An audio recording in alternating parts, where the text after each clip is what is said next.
Di sore hari yang cerah ini, kembali lagi kita simak update VTube. Kali ini edisi 22 Mei. Yang nggak doyan menyimak ya di skip aja bosku. Di segmen pertama ada segmen keluh kesah VTuber. By the way, sudah ada leader VTube yang masuk jeruji besi belum? Maksudnya VTube apa ya? Udah ada di Play Store tapi nggak bisa digunakan. Apalagi cairkan pipi. Ada yang tahu nggak kira-kira? Tanya langsung ke Wilbert Cowie. Kok tanya saya? Sebenarnya dia udah tahu tapi pura-pura nanya. Mudah-mudahan manajemen dan afiliator VTube segera mendapatkan balasan azab di dunia dan akhirat. Ayo saudara-saudara, doakan semoga VTube benar-benar nyungsep. VTube muncul di Play Store sama dengan golek perkoro, kata orang Jawa. Kalau debat lintas VTuber, jangan emosi, jangan pendendam, jangan stres, dan jangan disimpan di hati. Perlawanan yang terjadi untuk dijadikan cerminan, bukan dijadikan penyakit. Catat. Pembuat aplikasi itu hanya cari uang, mana pernah ngasih uang. Nah itu dia, pembuat aplikasi baik yang ilegal maupun yang legal pasti nyari untung. Sebelum ikut-ikutan dan membayangkan diri rebahan dapat uang, mari berpikir sejenak seperti itu. Jangan tinggalkan logika, sehingga hawa nafsu pengen kaya berontak dan menderu-deru. Aplikasi yang legal aja ada yang tipu-tipu, apalagi yang ilegal, sangat jelas tipu-tipunya. Kasus VTube sudah cukup menampar wajah kita, bahwa tidak ada orang rebahan, uang tinggal nyerok dari rekening. Pesugihan aja masih nungguin lilin, pelacur aja masih keringetan, ya toh? Malulah kita yang gagah gini sama pelacur. Yang pengen dapat duit haram aja masih bersolek. Dengan segala usaha sana sini dan keluarkan tenaga sampai gobyos keringetan. Untung dari dulu saya selalu mengikuti channel Pak Dede yang dianggap haters, jadi saya tidak ikut mengalami kerugian di VTube. Apa benar yang disampaikan orang-orang yang selalu kita sebut hater itu semua salah? Mari kita buktikan. Pertama, coba kita lihat di mana manajemen VTube sekarang. Dua, ada aplikasi VTube muncul di Play Store saja langsung percaya gitu. Sedangkan manajemen saja nggak pernah infokan apa-apa. Tiga, mana itu Pandawa 5? Malahan mereka tidak ikut mengabarkan tentang VTube di Play Store. Terkadang apa yang kita anggap salah itu belum tentu salah. Mari kita mulai pakai logika. Jangan terus mau dianggap goblok sama orang-orang seperti gerombolan Wilbert.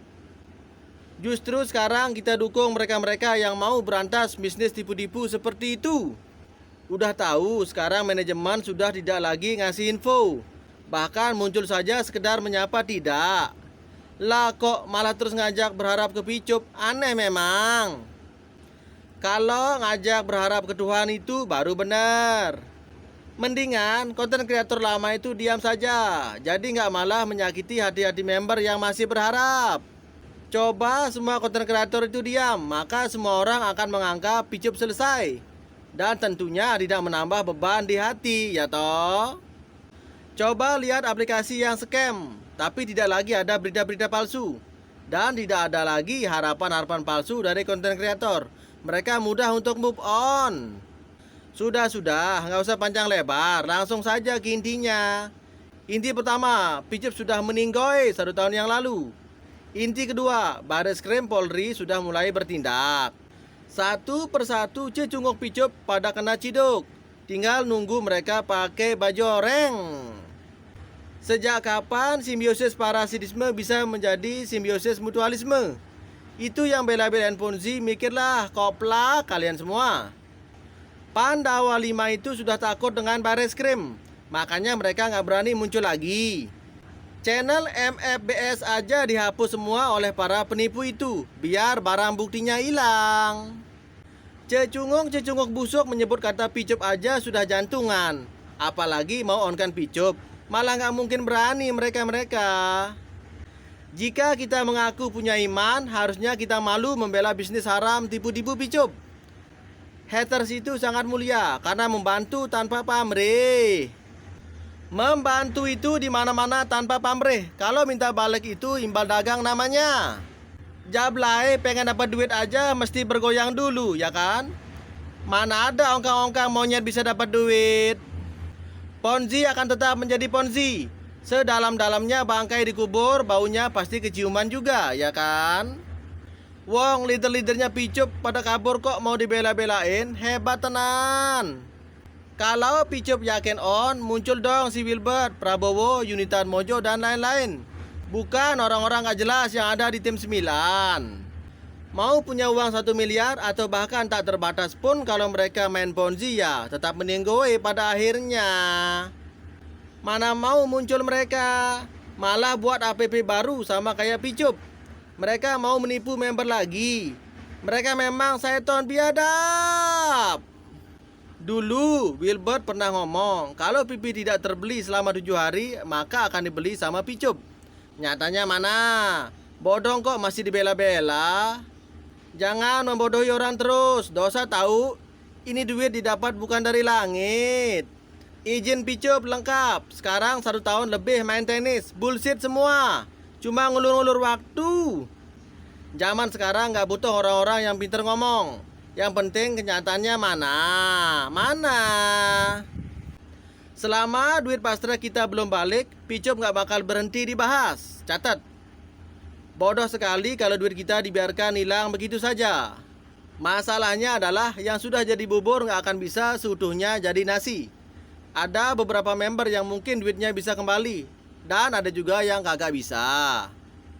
Pantang menyerah sebelum sukses. Dan pantang mundur sebelum mencapai tujuan. Tenang saudara-saudara, semua kalimat akan berubah manis ketika kasus Picup sudah berubah menjadi tersangka. Apa? Tersangka. Sebenarnya mereka sudah dipanggil untuk dimintai keterangan. Maka kontennya pada dihapusin semua dan mereka tiba-tiba menggigil. Tapi sekarang udah mulai lagi kambuh. Emang mentalnya mental penipu, makanya berulah terus. Pokoknya kalau belum dimiskinkan, mereka nggak bakal sadar. Kamu dapat duit dari member bawahanmu yang endingnya merugi. Semoga Tuhan mengampuni dosamu. Yang rugi kan membernya, leader kan nggak tanggung jawab. Ditanya kok balik nanya. Beginikah orang yang mau jadi pembela Picup? Di sini tidak ada decision makernya Picup, percuma di debat. Mereka cuma back dong. Intinya biar orang terbaik entah orang terjelek, yang penting mampu bayar pipi ke semua member. Pertanyaannya, apakah orang yang terbaik tersebut mampu bayar pipi? Tunjukin kalau sudah mampu dan mumpuni untuk bayar pipi semua member. Baru ngomongin on Picup. Ingat 8 syarat SWI.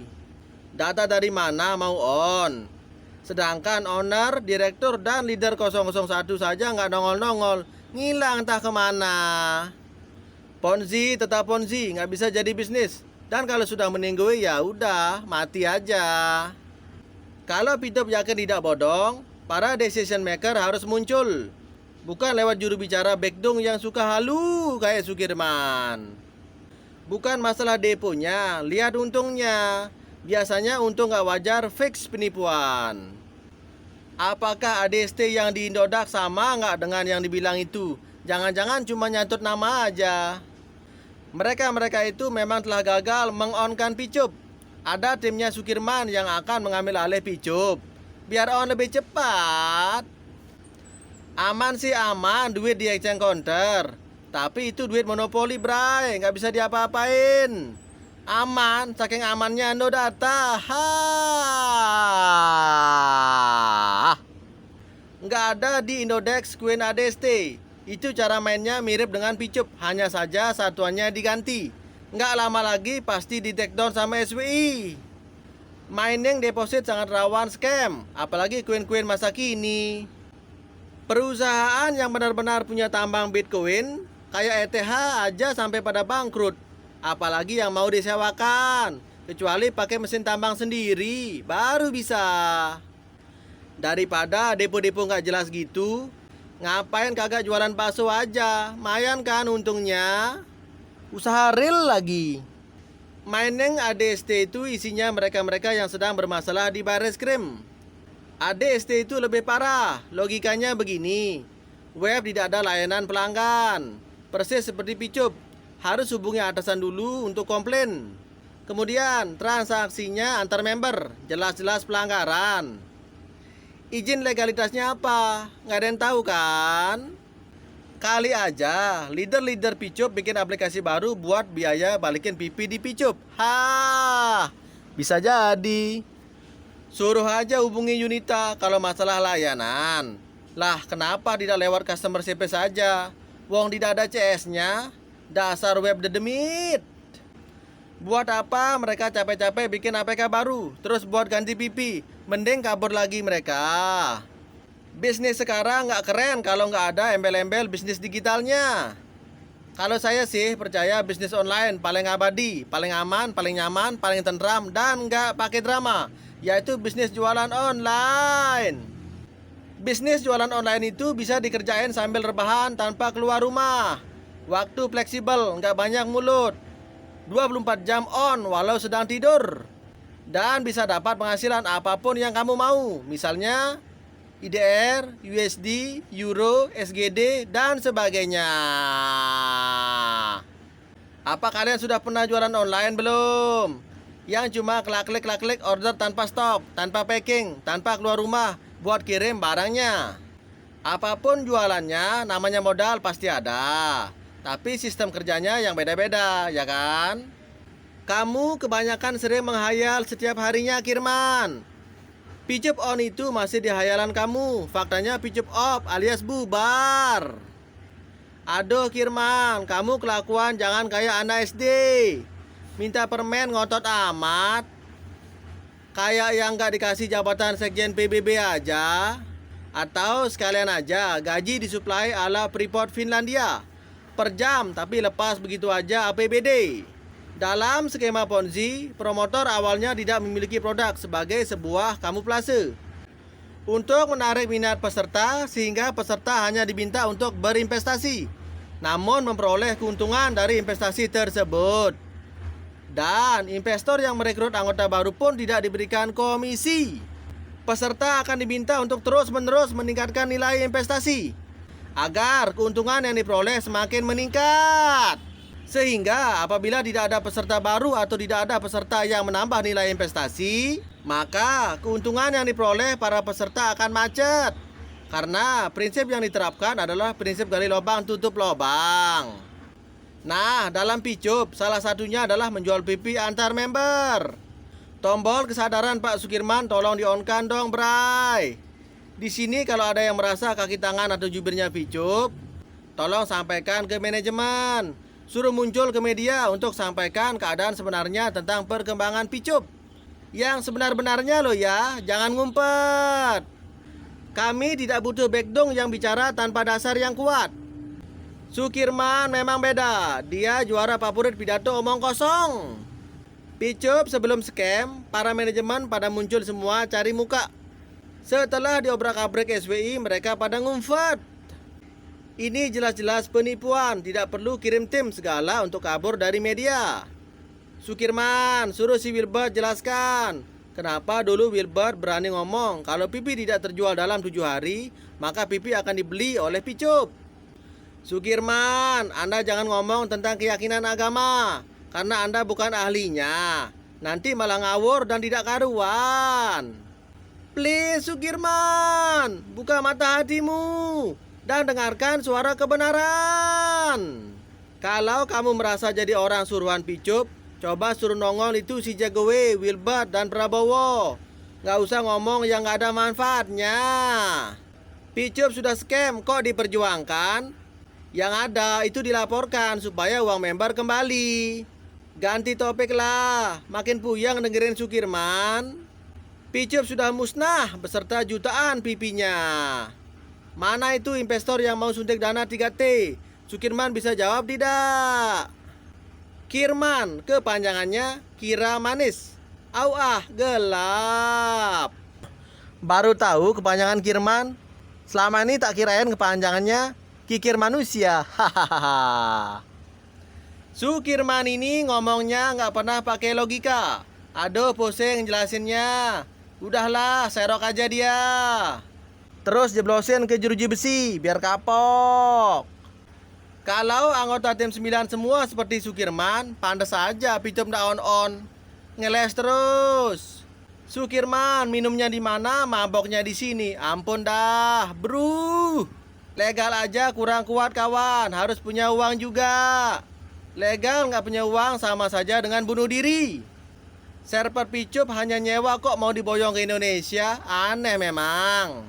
Buah apel, buah pepaya, makan rujak di pohon mangga. Nggak level lah ya, dijelasin pun percuma. Asik nih pantunnya. Pantun lagi, parang tajam bermata dua, Wiro Sableng karo-karo kepala. Hati Sukirman masih halu aja, bikin kita-kita makin mules aja. Ha! Jangan dilarang, biar aja. Orang mau berjuang kok dilarang, kan aneh. Kemarin Kirman ditanya bagaimana cara meng-on-kan Picup. Dia jawabnya, pokoknya harus on, gimana pun caranya. Awok. Itu baru server. Laut aja mau dikuras sama Pak Kirman demi meng-on-kan Picup. Memang Sukirman itu luar biasa. Makanya tidak heran Sukirman itu kita sebut hero of Picup. Merdeka. Oke lah saudara-saudara, sekian saja dulu ya update Picup kali ini. Semoga mencerahkan. Terima kasih sudah nyimak. See you.